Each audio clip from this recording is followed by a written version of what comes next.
Hello students, welcome to online classes in Sri Academy. Today we are studying about the second point of the first chapter, which is the making of nationalism in Europe. In our previous lecture we studied the first point, which is the rise of nationalism in Europe, and after that the French Revolution and the idea of nation. Now we come to the second point, which is the making of nationalism in Europe. If you look at the map of mid-18th century Europe, you will find that there were no nation states as we know them today. जैसा कि हम अभी जानते हैं, एक nation state का concept जो है वो बिफोर 18th सेंचुरी के मिड से पहले नहीं देखने को मिलता है. 18th सेंचुरी के बाद देखने को मिलता है. क्यों? क्योंकि चलो अब हम यहाँ सम इम्पोर्टेंट डेट देखते हैं by which we can understand. 1797 Napoleon invades.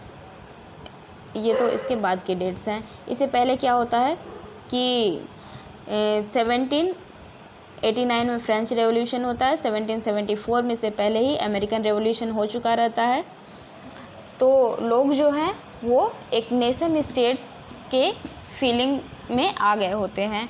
और नेपोलियन, जैसा कि हमने प्रीवियस लेक्चर में बताया भी था कि किस तरह से नेपोलियन जो है वो civil code, one nation one law, सब इन सारी चीज़ों को ला करके वननेस की फीलिंग लोगों के अंदर ला दिया था, और वहीं से एक नेशन का कॉन्सेप्ट इमर्ज हो चुका था. Okay, now we are starting the chapter the making of nationalism in Europe. किस तरह से यूरोप में नेशनलिज्म का विकास हुआ. If you look at the map of mid 18th century, Europe का मैप देखिए आप लोग मिड 18th सेंचुरी का, you will find that there were no nation states as you know them today. What we know today as Germany, Italy and Switzerland were divided into kingdoms, duchies and cantons whose rulers had their autonomous territories. Eastern and Central Europe were under autocratic monarchies within the territories of which lived diverse peoples. They did not see themselves as sharing a collective identity or a common culture. Often they even spoke different languages and belonged to different ethnic groups. The Habsburg Empire that ruled over Austria-Hungary, for example, was a patchwork of many different regions and peoples. It included the Alpine region, the Tyrol, Austria, and the Sudetenland, as well as Bohemia, where the aristocracy was predominantly German speaking. हम क्या देखते हैं कि जब French revolution होता है तो उस समय जर्मनी, इटली, स्विट्ज़रलैंड का एग्जिस्टेंस नहीं था.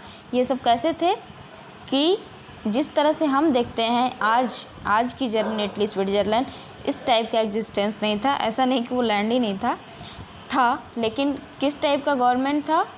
Monarchial form of government. और फ्रेंच रेवोल्यूशन है इसीलिए हुआ ही था कि उनको एबॉलिश करना था मोनार्की को और इस्टेब्लिश करना था डेमोक्रेसी को. इसके बाद unification of Italy and Germany भी हम लोग पढ़ेंगे कि किस तरह से इटली जर्मनी का यूनिफिकेशन होता है. The Habsburg empire that ruled over Austria Hungary, for example, was a patchwork. Habsburg empire जो था उसका इसके बहुत सारे रीजन्स पे रूल हुआ करता था, और जर्मन स्पीकिंग, इटालियन स्पीकिंग, इस तरह से स्टेट्स का डिवीजन्स था. It also included the Italian speaking provinces of Lombardy and Venetia in Hungary.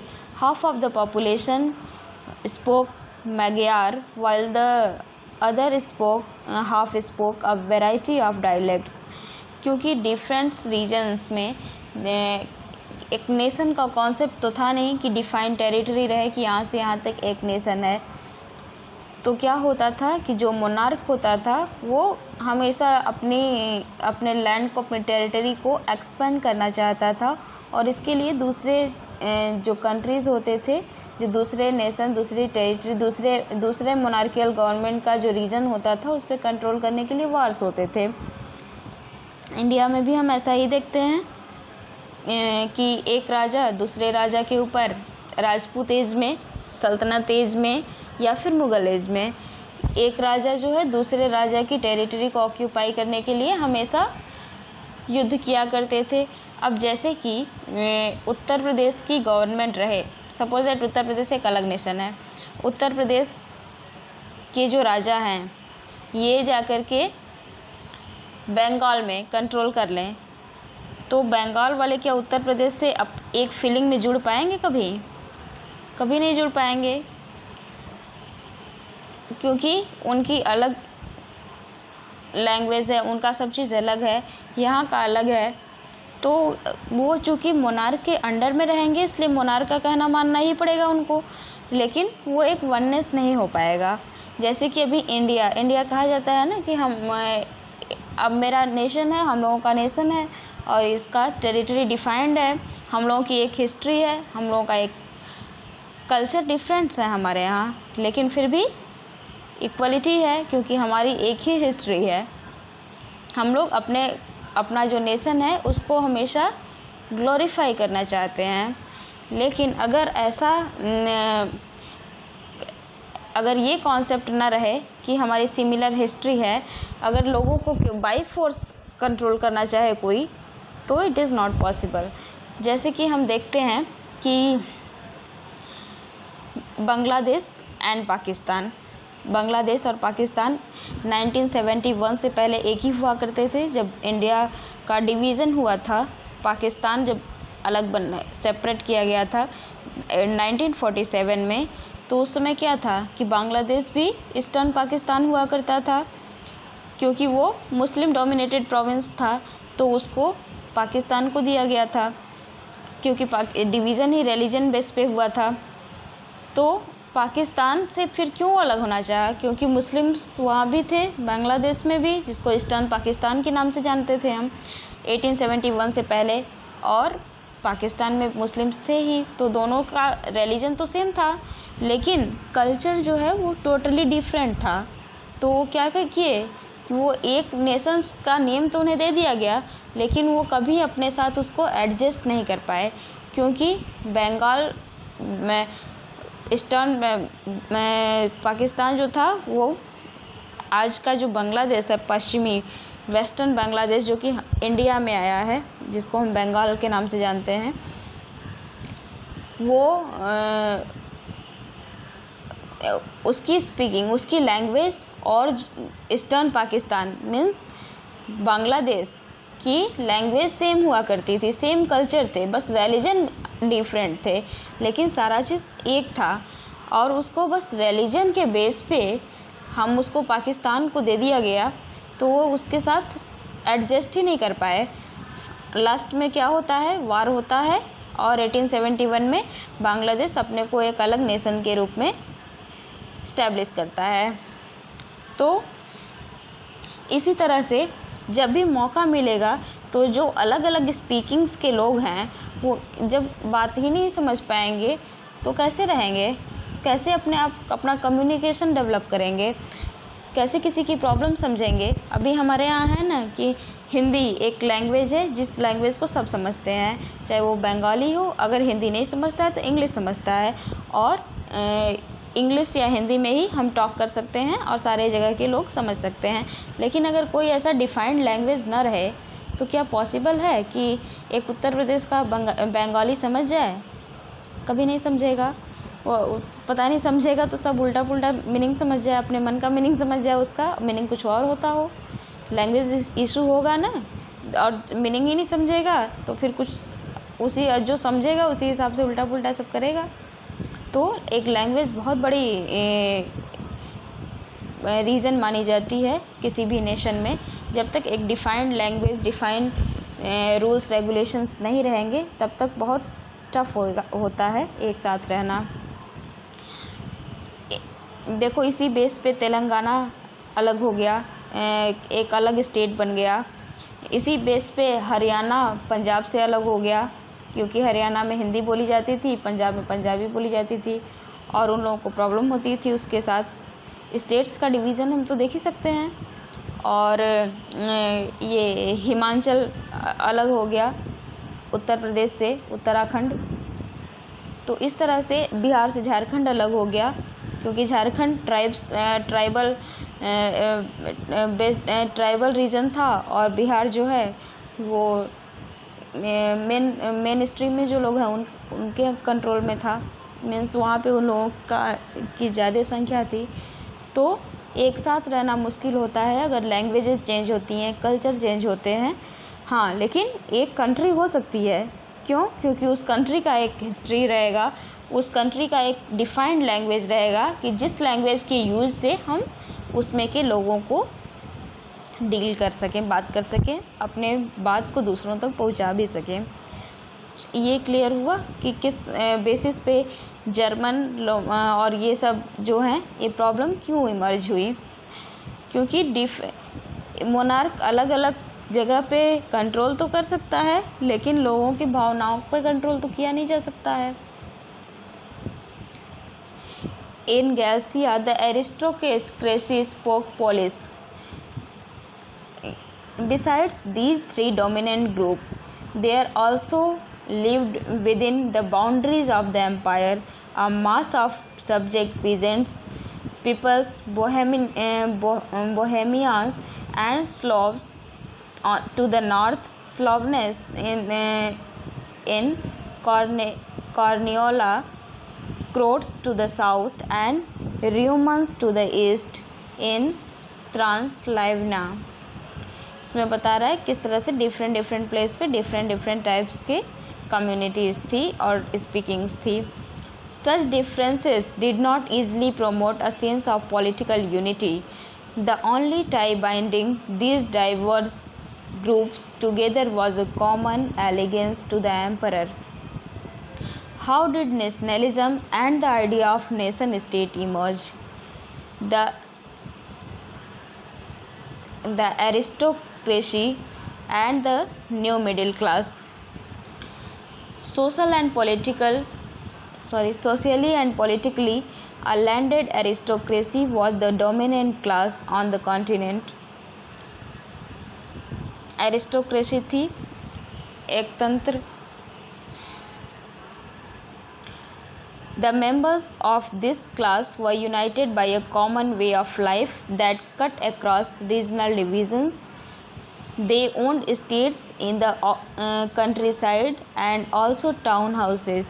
They spoke French for purposes of diplomacy and in high society. Their families were often connected by time of marriages. जो aristocrat families थी उनके बारे में बताया जा रहा है कि किस तरह से मैरिज करके वो लोग, जैसे कि अभी भी देखो हमारी सोसाइटी में, इंडिया की ही कॉन्टेक्स्ट में अगर हम देखें तो जो रिच लोग रहते हैं क्या वो पुअर लोगों से मैरिज करना पसंद करते हैं? अगर करते हैं तो कितनी प्रॉब्लम्स होती हैं। एक एथनिक ग्रुप दूसरे एथनिक ग्रुप में इसी तरह से मैरिज नहीं करना चाहता है। जो लोग जिस कल्चर के रहते हैं उसी में करना चाहते हैं। और एरिस्टोक्रेट जो थे, जो धनी रहता है, रिच रहता है, ऑब्वियसली वो वैसे ही अपने ही स्टैंडर्ड के लोगों में एक स्टैंडर्ड बेसिस पे सोसाइटी डिवाइड हो जाती है। तो इस क्लास की जो एरिस्टोक्रेट फैमिली थी वो दूसरे एरिस्टोक्रेट में अपने मैरिज वगैरह करती थी। They owned states in the countryside and also town houses. They spoke French for purposes of diplomacy and in high society. जैसे कि इंडिया में संस्कृत स्पीकिंग थी। ऐसा नहीं है कि संस्कृत इंडिया में बहुत स्टार्टिंग से ही केवल ब्राह्मण्स की लैंग्वेज थी। स्टार्टिंग में सारे लोग संस्कृत ही बोलते थे, लेकिन बाद में धीरे धीरे करके कि जब वर्ना सिस्टम यहाँ पे रिजिड हो गया तो इसके बाद क्योंकि बाकी लोगों को पढ़ाया जाना ही बंद कर दिया गया, तो केवल ब्राह्मण्स और क्षत्रिय संस्कृत समझ सकते थे और लास्ट में केवल ब्राह्मण ही संस्कृत समझते और पढ़ते बोलते थे। तो जब उन लोगों को आपस में कुछ अपनी डिप्लोमेटिक बातें करनी होती थी, कुछ स्पेशल टॉक्स करनी होती थी, तो वो लोग संस्कृत में करते थे, बाकी लोग रहे सामने कोई फ़र्क नहीं है। जैसे कि अगर हमारे सामने आकर के कोई तेलुगु बोले तो क्या हम समझ पाएंगे? नहीं समझ पाएंगे। वो मेरे सामने ही हमको क्या क्या बोल के चला जाएगा, हमें पता ही नहीं चलेगा। तो इसी तरह से अपनी एक हायरार्की मेंटेन करने के लिए एक लैंग्वेज, जैसे आज जो इंग्लिश बोलता है माना जाता है कि he is very much literate, कुछ उसको आता रहे ना आता रहे, केवल वो इंग्लिश बोल देगा तो बाकी लोग उसका रिस्पेक्ट करने लगेंगे। वैसे ही हम देख सकते हैं वहाँ पे their families were often connected by ties of marriage. This powerful aristocracy was, however, numerically a small group. The majority of the population was made up of the peasantry. लेकिन ऐसे कुछ ही लोग थे जो एरिस्टोक्रेट से बिलोंग करते थे, बाकी जो थे वो नॉर्मल कॉमन पीपल थे, पीजेंट्स वगैरह। To the west the bulk of the land was formed by tenants and small owners. While in Eastern and Central Europe, the pattern of landholding was characterized by vast estates which were cultivated by serfs. In Western and part of Central Europe, of industrial production and trade meant the growth of towns and the emergence of commercial classes. Those existence was based on production for the market. Industrialization began in England in the second half of the 18th century, but in France and part of German states, it occurred only during the 19th century. Europe में तो England में तो सबसे पहले industrial revolution हुआ था ना 1688 में, 1688 से भी के नियर अबाउट। तो इंडस्ट्रियलाइजेशन सबसे पहले यूरोप में ही हुआ था, लेकिन फ्रांस में और जर्मनी में 19th सेंचुरी में हुआ था, मीन्स उसके काफ़ी बाद बाकी जगहों पे हुआ था। सबसे पहले इंडस्ट्रियल रेवोल्यूशन इंग्लैंड में हुआ था।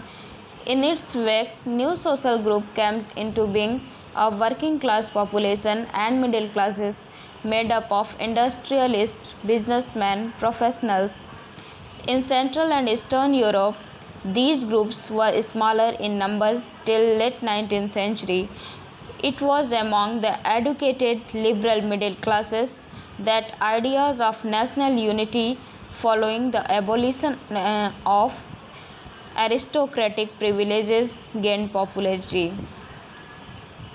Abolition means ख़त्म करना। Industrialization began in England in the second half of the 18th century. When? Second half of the 18th century, but in France and parts of the German states, it occurred only during the 19th century. In its wake, new social groups came into being.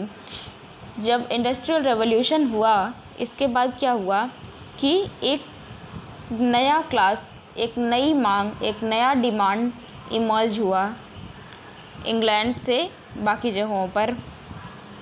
In its wake, new social group came into being, a working class population.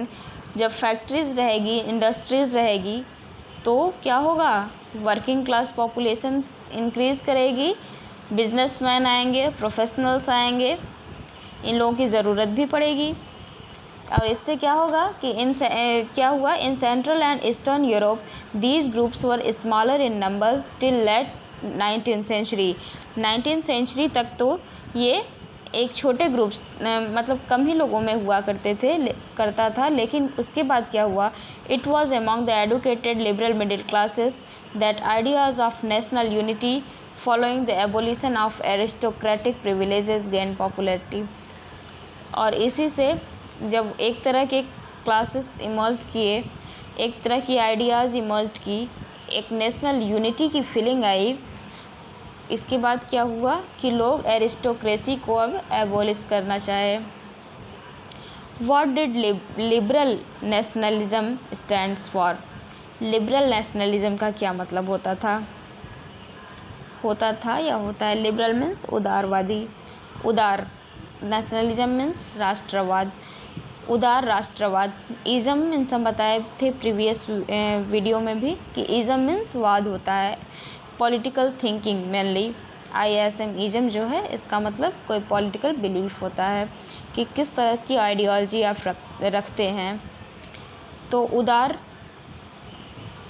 Moderates होते हैं, उग्र liberal उदार। देखते हैं कि what did liberal nationalism stand for. Liberal nationalism क्या था? Ideas of national unity in early 19th century Europe were closely allied to the ideology of liberalism. Ideas of national unity in early 19th century Europe were closely allied to the ideology of liberalism.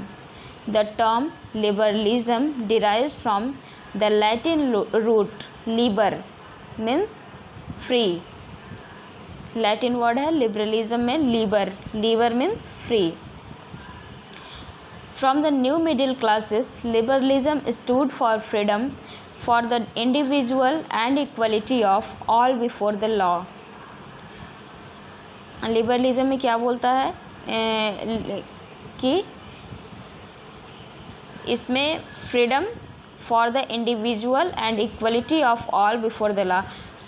सभी लोग जो हैं वो कानून के समक्ष law के सामने एक समान रहेंगे और उनको एक तरह की स्वतंत्रता मिलेगी। किसके सामने? कानून के। Politically, it emphasized the concept of government by consent. Since the French Revolution, liberalism had stood for the end of autocracy and clerical privileges. Since the French Revolution तक liberalism had stood for the end of. French revolution में क्या होता है? End of abolition होता है ना monarchy का। तो इस और क्लरिजी वगैरह का जो प्रिविलेजेस रहता है वो सब हटा दिया गया जाता है और constitution and representative government through parliament establish होती है। 19th century liberals also stressed the inviolability of private property. पहले क्या होता था कि मोनार्क की प्रॉपर्टी पर मोनार्क का राइट रहता था, लेकिन इसके बाद राइट टू प्रॉपर्टी ये तो नेपोलियन भी इंट्रोड्यूस कराया था। Yet equality before the law did not necessarily stand for universal suffrage. You will recall that in revolutionary France, which marked the first political experiment in liberal democracy, सबसे पहले कहाँ exercise हुई थी? Liberal democracy, France में ही, French revolution के बाद। The right to vote and to get elected was granted exclusively to property owning men. Men without property and all women were excluded from political rights. हम देखते हैं कि our society is male dominating society. हम किस समाज में रहते हैं? जहाँ की पुरुष प्रधान समाज है। हमारा समाज किस तरह का है? पुरुष प्रधान समाज है कि नहीं? घर का डिसीजंस कौन लेता है? पापा लोग ही लेते हैं, जो मेन रहते हैं वही लेते हैं। तो जब ये इंट्रोड्यूस हुआ तो किसको किसको राइट्स दिए गए? जो वहाँ के मेंस थे। विमेन को कोई राइट नहीं था। देखो यहाँ पे है भी ना कि yet equality before the law did not necessarily stand for universal suffrage. Suffrage means the right to vote. Suffrage का देखो यहाँ मीनिंग भी दिया हुआ है, इसको नोट भी कर लो। सफ्रेज means right to vote. You will recall that in revolutionary France, which marked the first political experiment in liberal democracy, the right to vote and to get elected was granted exclusively to property owning men. Men without property and all women were excluded. Excluded means बाहर निकालना। Excluded from political rights. किसको केवल rights दिए गए? France में भी जब revolution हुआ तो केवल मेंस जो थे उन्हें ही राइट्स दिया गया। women were excluded.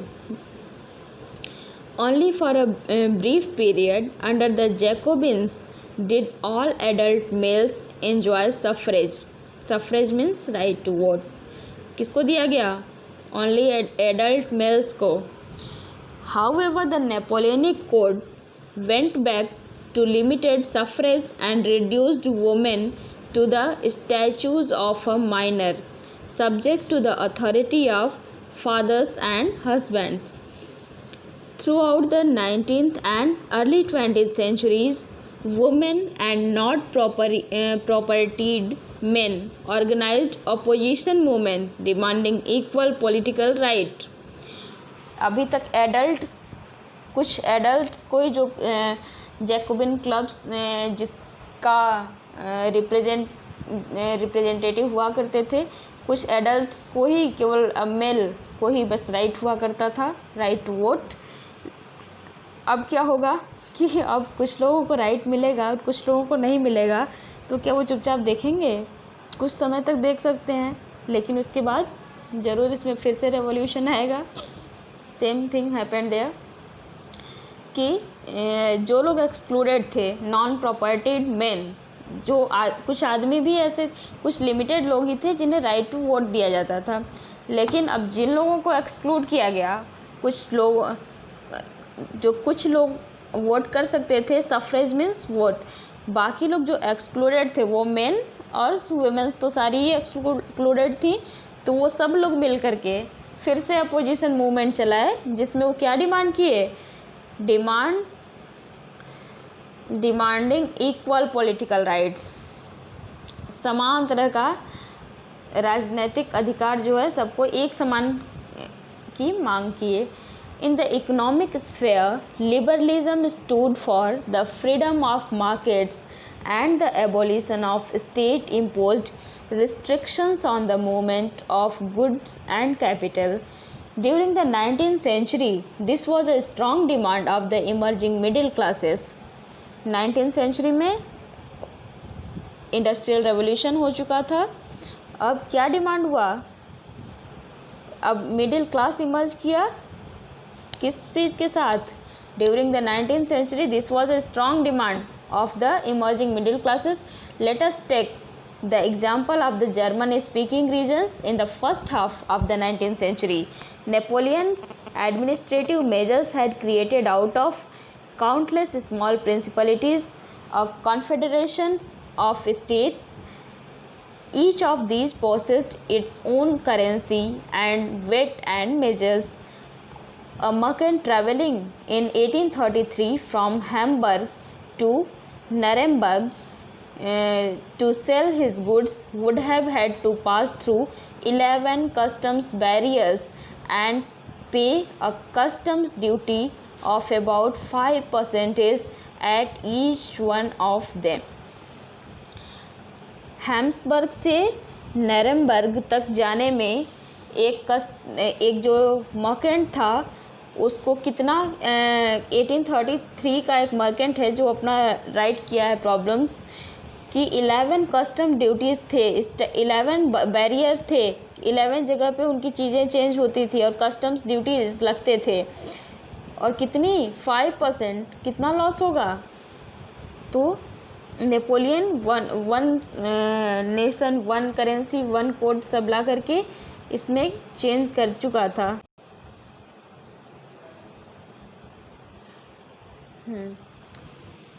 तो अब इन बैरियर्स से प्रॉब्लम्स तो होंगी ही ना. तो duties were often levied according to the weight और measurements of the goods, as each region had its own system of weight and measures. This involved time consuming calculation. The measure of cloth, for example, was the ile, which in each region stood for a different length. ile means each region, her reason में cloth का measurement अलग हो जाता था.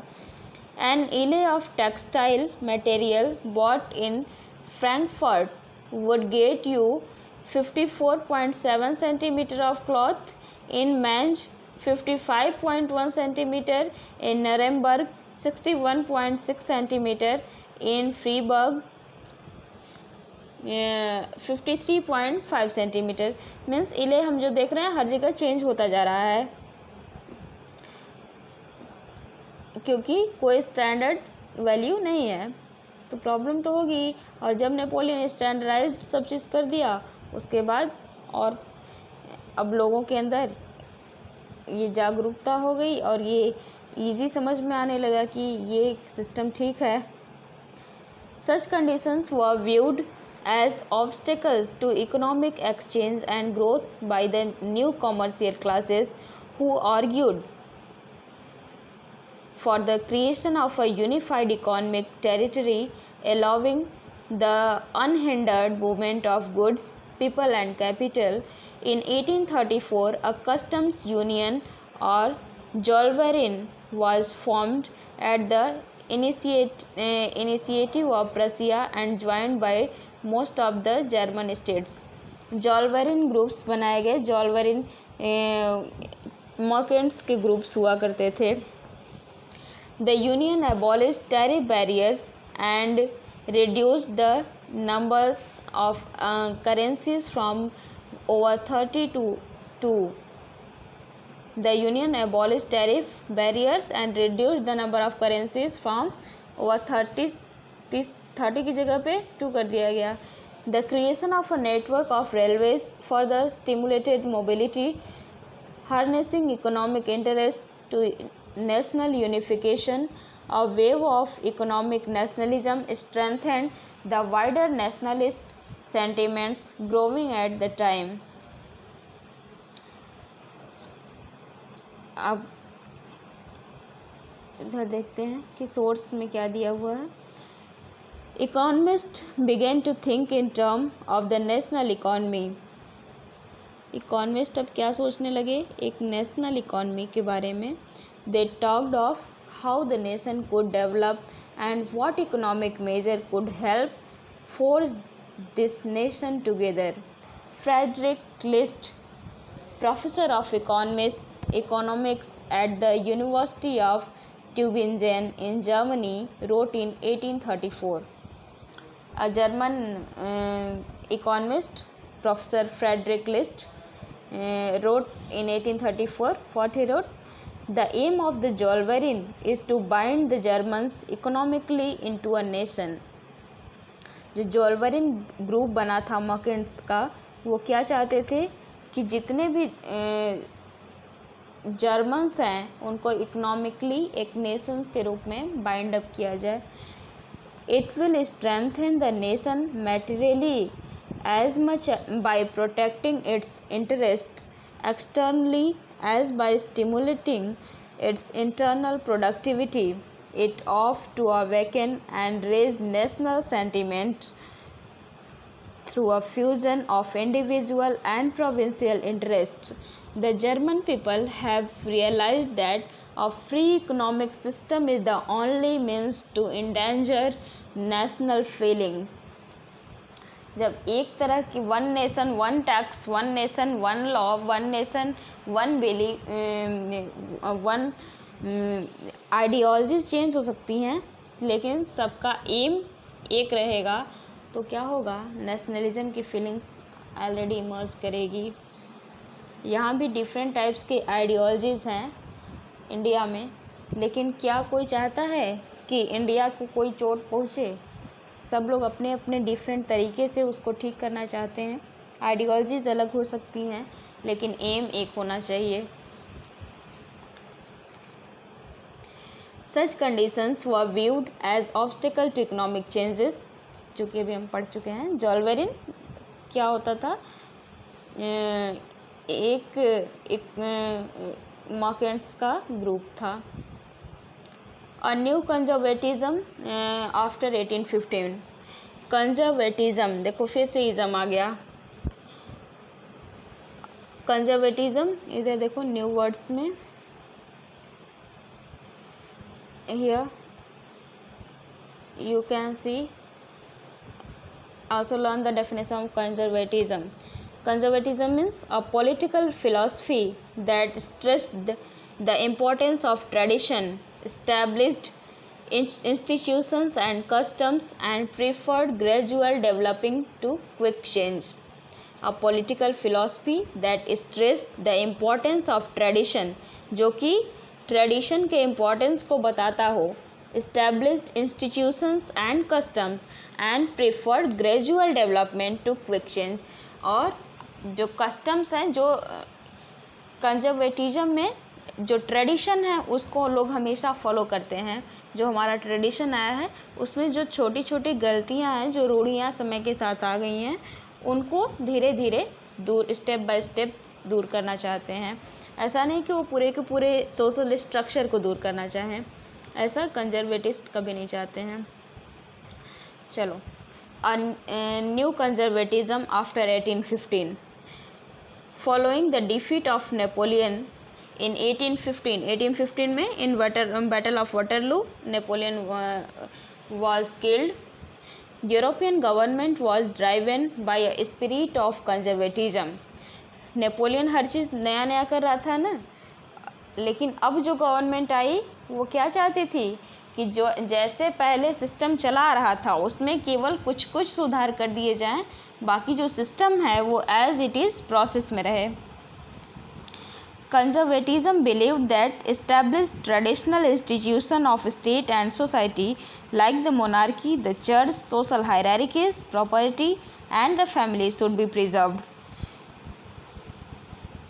ये क्या चाहते थे कि जैसे पहले चर्च था, चर्च का रूल हुआ करता था, चर्च मीन्स क्लैरिजी का रूल हुआ करता था, सोशल हायरार्कीज थी, property and the family, property का जो राइट्स जिन लोगों का था, जो फैमिलीज़ में जैसे था वो सब प्रिजर्व रहे, मीन्स वैसे ही सुरक्षित रहे।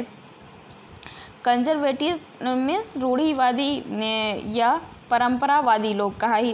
कंजर्वेटिज्म का मतलब ही होता है परंपरावाद। परंपरा जो हमारी चली आ रही है उसको वैसे ही बरकरार रखना, उसमें बस कुछ कुछ इम्प्रूवमेंट कर देना। ऐसा नहीं कि सारे सोशल स्ट्रक्चर को ही हटा दिया जाए। कंजर्वेटिज्म मीनिंग यही होता है। Most conservatives however did not propose a return to the society of pre revolutionary days. अब ये क्या चाहने लगे, नेपोलियन तो सब चीज़ 1-1-1-1 कर दिया था, 1 नेशन 1 बैंक 1 ये 1 वो ये बर्थ के बेसिस पे जो प्रिविलेजेस मिलते थे ये भी हटा दिया था। तो अब नेपोलियन को जब ये लोग मार दिए, नेपोलियन किल हो गया, मर गया या मृत्यु हो गई उसकी, इसके बाद ये लोग क्या चाहे कि जैसे पहले की जो सोसाइटी थी 1789 के पहले की, वैसी सोसाइटी हम लोग इस्टेब्लिश करें। क्यों? क्योंकि नेपोलियन सबका ही स्ट्रक्चर बदल दिया था। ऐसा नहीं था कि बस फ्रांस का बदला था, सारे उसका एक लार्ज टेरिटरी पे उसका रूल हुआ करता था। लगभग सारे, एक तरह से हम कहें तो पूरे यूरोप पे उसका कंट्रोल था। अब जो लोग फिर से जो मोनार्कियल गवर्नमेंट को से बिलोंग करते हों वो तो फिर चाहेंगे ना कि उनका प्रिविलेज उनको वापस मिल जाए। Rather they realized from the changes initiated by Napoleon that modernization could in fact strengthen traditional institutions like the monarchy. It could make state power more effective and strong. A modern army, an efficient bureaucracy, a dynamic economy, the abolition of feudalism and serfdom could strengthen the autocratic monarchies of Europe. Feudalism वगैरह सबको Napoleon ख़त्म कर दिया था। ये लोग जब आए तो ये क्या चाहते थे कि पहले जैसा ही स्ट्रक्चर हो जाए, उसमें केवल कुछ कुछ इम्प्रूवमेंट कर दिया जाए। क्यों? अगर ना करेंगे तो अब सिटीज़न उसको एक्सेप्ट ही नहीं कर पाएगी। In 1815 representatives of the European powers, Britain, Russia, Prussia and Austria. कौन कौन लीड कर रहा था वियना कांग्रेस में? ब्रिटेन हेड था, Russia, Prussia and Austria, who had collectively defeated Napoleon, और इन्हीं लोगों ने मिलकर नेपोलियन को मारा ही था। Met at Vienna to draw a settlement for Europe. ये लोग वियना में, ऑस्ट्रिया की कैपिटल जो है वियना, वहाँ पे एक कांग्रेस हुई, एक मीटिंग हुई। कांग्रेस मीन्स मीटिंग होता है। तो एक मीटिंग हुई वियना में 1815 में, after the death of Napoleon. और ये लोग पूरे यूरोप को किस तरह से गवर्न किया जाए इसके लिए रूल्स एंड रेगुलेशंस को बनाना स्टार्ट किए। किन किन कंट्रीज़, कौन कौन सी कंट्रीज़ उसमें उसको रिप्रेजेंट कर रही थी? ब्रिटेन, जो कि सबका हेड हुआ करता था, Russia, Prussia and Austria, who had collectively defeated Napoleon, met at Vienna to draw up a settlement for Europe. The Congress was hosted by the Austrian Chancellor Duke Metternich. और इसको host कौन कर रहा था? Austria का chancellor हुआ करता था ड्यूक मेटरनिक, उसका नाम था Metternich. And this is very much interesting thing that Napoleon के जस्ट अपोजिट, जस्ट रिवर्स एकदम मेटरनिक था। नेपोलियन अगर नए चीज़ों को एक्सेप्ट करने में खूबी हासिल किया था, तो मेटरनिक जो है वो अपनी परंपरागत चीज़ों, अपनी रूढ़िवादी विचारधाराओं को उसी तरह से फॉलो करने के लिए फेमस था। अगर नेपोलियन की फीलिंग आकाश थी तो मेटरनिक की फीलिंग पाताल थी, इतना डिफरेंस था दोनों में। मीन्स मेटरनिक बहुत बड़ा कंजर्वेटिव था, वो कभी नहीं चाहता था कि इतने सारे राइट्स जो हैं वो कॉमन सिटीजन्स को मिलें। कांग्रेस कहाँ पे हो रही थी? ऑस्ट्रिया की कैपिटल वियना में, जिसका हेड कौन था? ऑस्ट्रिया का राजकुमार या ऑस्ट्रिया का chancellor Duke Metternich. The dialects drew up the Treaty of Vienna of 1815 with the object of undoing most of the changes that had come about in Europe during the Napoleonic War. With the objective of undoing most of the changes that had come about in Europe during the Napoleonic War. और ये लोग क्या चाहे कि Napoleon के समय जो जो चेंजेस आए उन सबको एबॉलिश कर दिया जाए, उन सबको हटा करके जो पहले का सिस्टम था उसको रीस्टैब्लिश किया जाए। द बॉर्बन डायनेस्टी, जो कि अभी तक फ्रांस पे रूल करती आई थी बिफोर 1789 में, when the French revolution held, which dynasty ruled over France? The Bourbon dynasty, and Louis 16 was a Bourbon king. They want to restore that dynasty, means Bourbon dynasty, to power, and France lost the territories it had annexed under Napoleon. और जिन जिन lands पे, जिन territories पे Napoleon control किया था, उसको France को अपने limit में before 1789 तक, जहाँ तक उसकी टेरिटरीज़ थी वहाँ तक में उसको समेटने के लिए इन लोगों ने लॉ बनाया। अ series of state was set up on the boundaries of France to prevent French expansion in future. Thus, a series of states was set up on the boundaries of France to prevent French expansion in future में France अपने expansion न कर सके, इसके लिए भी rules बनाए गए। Thus, the kingdom of the Netherlands, which included Belgium, was set up in the north, and Genoa was added to Piedmont in the south. Prussia was given important new territories on its western frontier, while Austria was given control to northern Italy. But the German Confederation of 39 states that had been set up by Napoleon was left untouched. इतना तो इन लोगों ने कर लिया, लेकिन जो 39 states को मिला करके एक जर्मन कॉन्फेडरेशन नेपोलियन ने बनाया था, उसको इन्होंने ऐसे ही छोड़ दिया, उसको टच करना भूल गए। जिसका परिणाम क्या हुआ कि जर्मन स्पीकिंग जो थे और जो 39 स्टेट्स को एक करके, यूनिफाइड करके, नेपोलियन वननेस की फीलिंग, कॉमननेस की फीलिंग और एक तरह का नेशनलिज्म जो उनके अंदर इमर्ज किया था, उस अब क्या होगा, वो प्रभावी होगा, क्योंकि और इसके स्टेट्स को तो डिवाइड कर दिए अब ये लोग अलग अलग, लोम्बार्डी, सिसिली, लेकिन इन लोगों के इस डिवीज़न से जो उनके अंदर फीलिंग आई थी नेशनलिज्म की, वो तो समाप्त नहीं ना हो जाएगी। अब देखो आगे क्या होगा, this is very much interesting. और in European history we can see that each and every events are linked up. जब एक नहीं समझोगे तो दूसरे में प्रॉब्लम होगी। In the east Russia was given part of Poland, while Prussia was given a portion of Saxony. The main intention was to restore the monarchies that had been overthrown by the Napoleon and create a new conservative order in Europe. Conservatism regimes set up in 1815 were autocratic. They did not tolerate criticism and dissent and sought to curb activities that questioned the legitimacy of autocratic government. Most of them imposed censorship laws to control what was said in newspapers पे censorship लग गया, books, plays and songs that and reflected the idea of liberty and freedom. और जो ऐसी हर जगहों पे censorship लग गया जो कि आइडिया ऑफ फ्रीडम या नेशनलिज्म की आइडिया को बढ़ावा दे रही थी।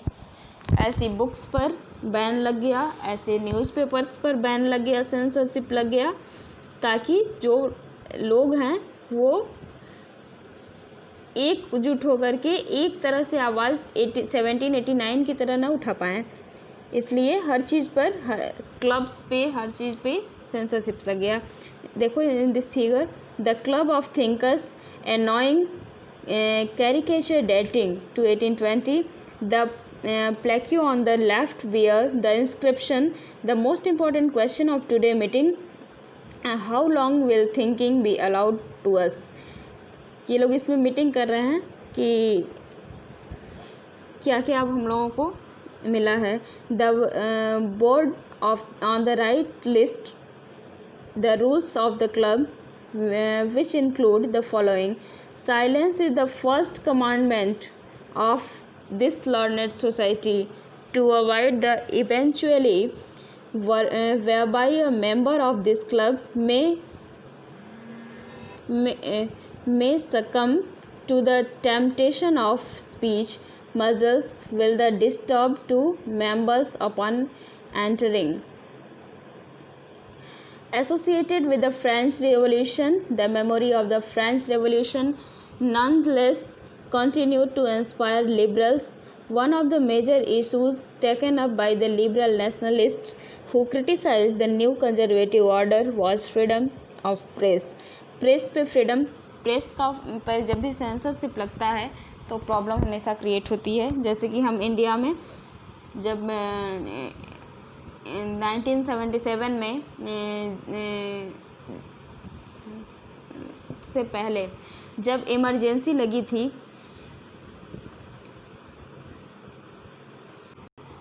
1975-1977 तक इंडिया में जब इमरजेंसी लगी थी, तो हम देखते हैं कि इसके बाद सबसे पहले काम जो किया गया कि वो न्यूज़पेपर्स जो कि गवर्नमेंट के अगेंस्ट लिखता था उस पर सेंसरशिप लग गया।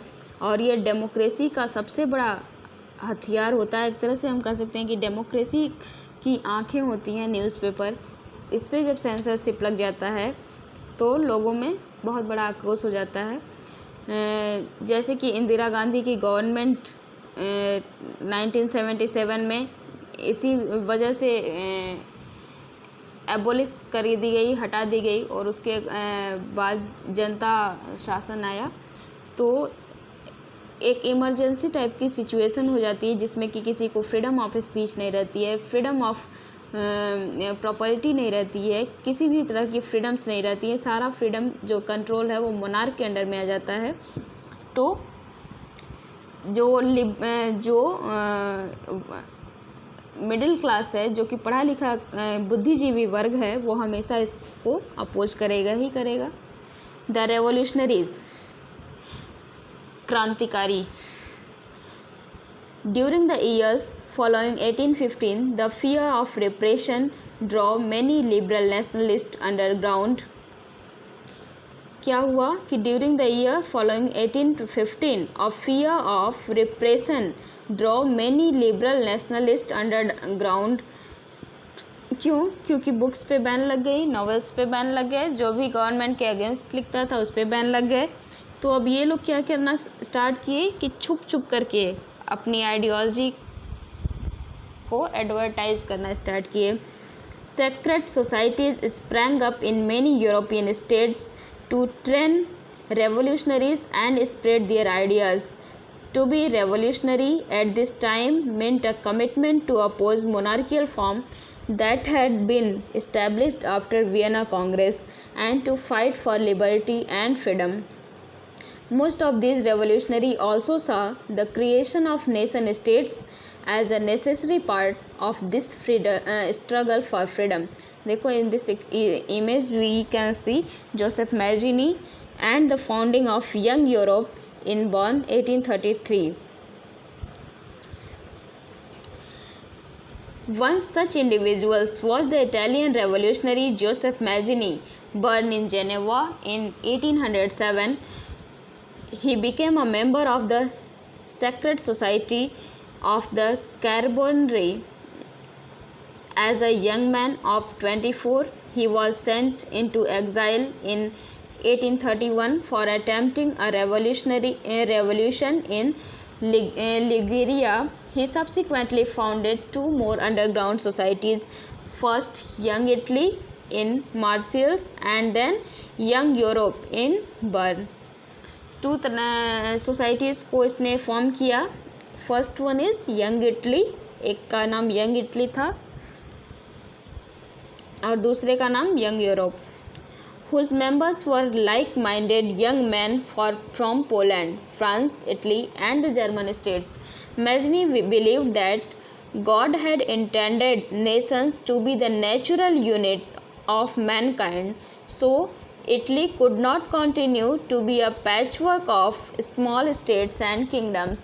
It had to be forged into a single unified republic within a wider alliance of nations. This unification alone could be the basis of Italian liberty. Following his model, sacred societies were set up in Germany, France, Switzerland and Poland. Mazzini's relentless opposition to monarchy and his vision of democratic republics frightened the conservatives. Metternich described him as the most dangerous enemy of our social order. ये Joseph Mazzini कौन था? Italian revolutionary था.